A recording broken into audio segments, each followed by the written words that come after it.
Akashvani COVID-19 ప్రత్యేక వార్తలు చదువుతున్నది ఆరేపాటి వెంకటనారాయణరావు.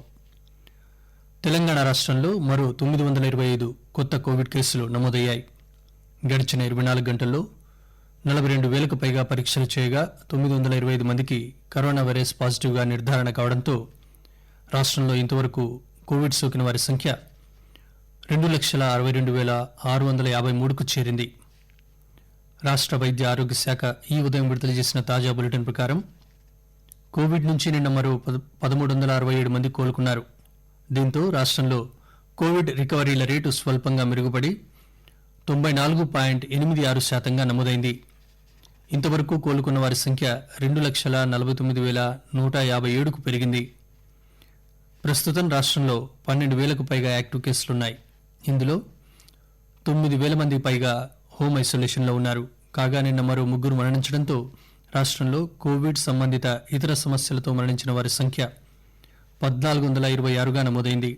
ఇలా ఉండగా జీహెచ్ఎంసీ పరిధిలో తాజాగా 161 కరోనా పాజిటివ్ కేసులు నమోదయ్యాయి. గడిచిన 24 గంటల్లో మేడ్చల్ మల్కాజ్గిరి జిల్లాలో 91 మందికి, రంగారెడ్డి జిల్లాలో 75 మందికి, కరీంనగర్ జిల్లాలో 52 మందికి కోవిడ్ సోకింది. నల్గొండ, వరంగల్ అర్బన్ జిల్లాల్లో 46 చొప్పున, భద్రాద్రి కొత్తగూడెం జిల్లాలో 43, ఖమ్మం జిల్లాలో 42 కోవిడ్ కేసులు కొత్తగా నమోదయ్యాయి. హైదరాబాద్ గాంధీ ఆసుపత్రిలో ఈ రోజు నుంచి కోవిడ్ ఇతర సేవలన్నింటినీ పునః ప్రారంభిస్తున్నారు. ఆసుపత్రి సూపరింటెండెంట్ రాజారావు ఈ విషయం ప్రకటించారు. అయితే కోవిడ్ విస్తరణను అరికట్టే విధంగా పలు చర్యలు తీసుకుంటూ అన్ని విభాగాలకు సంబంధించి ఓపీ, ఐపీ, అన్ని సర్జరీలు, ఎమర్జెన్సీ వంటి అన్ని సేవలను పునః ప్రారంభిస్తున్నట్లు తెలిపారు. ఈ మేరకు ఒక రోగికి ఒకే అటెండెంట్ను అనుమతిస్తారు. విజిటింగ్ అవర్స్ ఉండవు. మాస్క్ లేకుండా ప్రవేశం ఉండదు. భౌతిక దూరం తప్పనిసరిగా పాటించాలి. ఆసుపత్రి ఆవరణలో ఎక్కడా ఉమ్మకూడదు. కోవిడ్ ఇతర రోగులకు సంబంధించి రాకపోకలకు వేర్వేరు గేట్లను ఏర్పాటు చేసినట్లు ఆయన వెల్లడించారు. కరోనా సెకండ్ వేవ్ ప్రభావం మన దేశంలో ముఖ్యంగా తెలంగాణ రాష్ట్రంలో ఉండదని రాష్ట్ర వైద్య ఆరోగ్య శాఖ మంత్రి ఈటల రాజేందర్ చెప్పారు. గత 8 నెలల కాలంలో ఎదుర్కొన్న అనేక ప్రతికూల పరిస్థితుల నుంచి బయటపడ్డామని, ఇప్పుడు పరిస్థితి మెరుగైందని అన్నారు.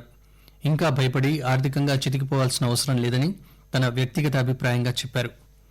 పాఠశాలలను తిరిగి ప్రారంభించడానికి సంబంధించి ట్రెస్మా హైదరాబాద్లో నిర్వహించిన ఒక సమావేశంలో మంత్రి పాల్గొన్నారు. పాఠశాలలను తిరిగి తెరిచే విషయమై ముఖ్యమంత్రి త్వరలో ఒక నిర్ణయం తీసుకుంటారని పేర్కొన్నారు. ఆంధ్రప్రదేశ్లో 1,316 కొత్త కోవిడ్-19 పాజిటివ్ కేసులు నమోదయ్యాయి.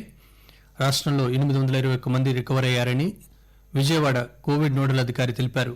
కాగా ఇంతవరకు రాష్ట్రంలో మొత్తం 8,58,711 కోవిడ్ పాజిటివ్ కేసులు నమోదయ్యాయి. 16,000 మంది చికిత్స పొందుతున్నారు. కోవిడ్తో 6,910 మంది మరణించారు. దేశంలో కోవిడ్-19 రికవరీల సగటు 93.60% చేరుకుంది. ఇంతవరకు 84,28,000 మందికి పైగా కోలుకున్నారు. దేశవ్యాప్తంగా గత 24 గంటల సమయంలో 44,807 మంది కోలుకున్నారు. మొత్తం పాజిటివ్ కేసుల్లో యాక్టివ్ కేసుల శాతం 4.93గా ఉంది. గడిచిన 24 గంటల్లో దేశంలో 45,882 కొత్త కేసులు నమోదయ్యాయని కేంద్ర ఆరోగ్య కుటుంబ మంత్రిత్వ శాఖ తెలిపింది. ఒక్క రోజులోనే 584 మరణాలు సంభవించడంతో ఇప్పటి వరకు సంభవించిన మరణాల సంఖ్య 1,32,162కు పెరిగింది.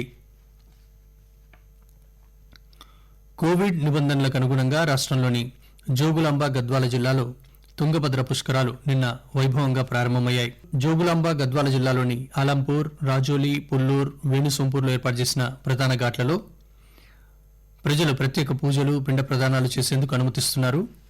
కోవిడ్ నెగిటివ్ రిపోర్టుతో వచ్చిన భక్తులను మాత్రమే రేవుల్లోకి అనుమతిస్తున్నారు.